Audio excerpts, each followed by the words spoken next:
I think the most important thing is that it looks at real problems that people need to solve. So this includes some very practical issues.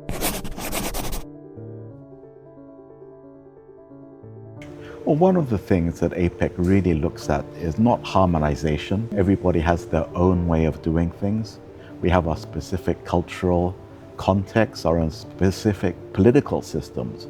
But what we do is to look at interoperability, to make sure that our systems can work together.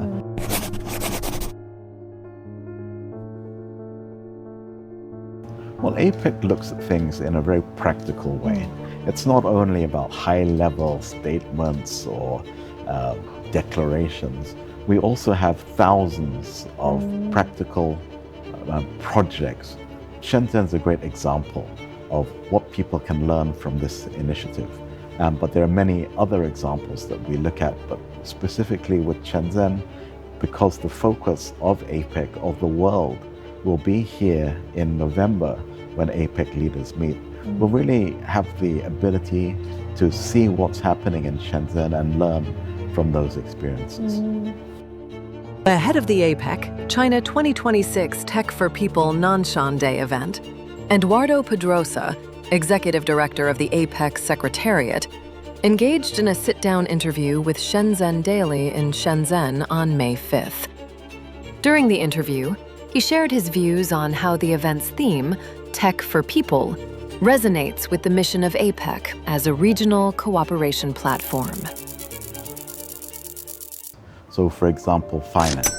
In the old days, you would have to go to a bank to open a bank account, a physical premises.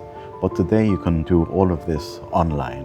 The ride-hailing services like Didi, like Grab, like Uber, they have continued and been very successful over time because they solve a very real-world problems. In economics, they call it asymmetries of information. So consumers don't know what's out there, they don't know the solutions, but now because of technology, because of the platforms, we're able to know what the problems are and find solutions to them.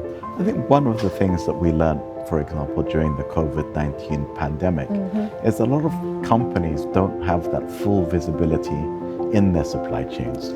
We often don't know where the little bits and components that go into technology, that go into computers, that go into cars, we don't know where they come from. AI provides a technology that enables us to better understand who the suppliers are. It's a lot of information that needs to be processed, and AI provides that ability to have that sort of visibility into those sort of deep and very complicated supply chains. One of the major issues that we're facing is that we're moving so quickly. The speed of change that we're confronting is just so fast today. It's also an opportunity, but it's also a challenge to keep up with that pace of change.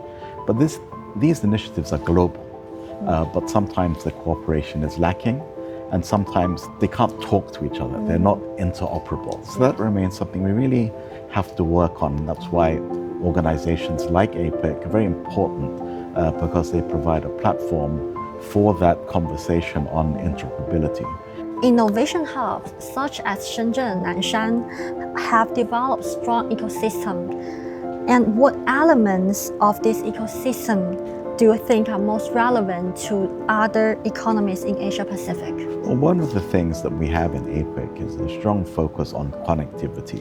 Physical connectivity, institutional connectivity, and people-to-people connectivity. All of these three are very important to success as an innovation hub.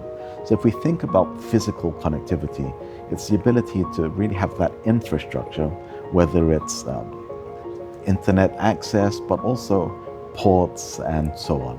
On the institutional side, we really have to think about how our regulations work together, how we can ensure that when we are regulating a particular technology, that they can work together not only in China, but in Singapore, in the Philippines, in Japan, in Korea, and so on. But as we've seen throughout this tour that I've had of this facility, it's that people-to-people element that's critical. The ability to learn from each other, the ability to come together in one particular hub enables us to have that conversation, that enables us to learn from each other and really have this sort of synergy of ideas, whether you're sort of an engineer, a designer, an architect. These are ways to bring people together to create original outcomes. When China first hosted APEC in 2001, looking at trade issues, looking at integration and the multilateral system. When we go to 2014, we're talking more about connectivity, physical, institutional, and people to people.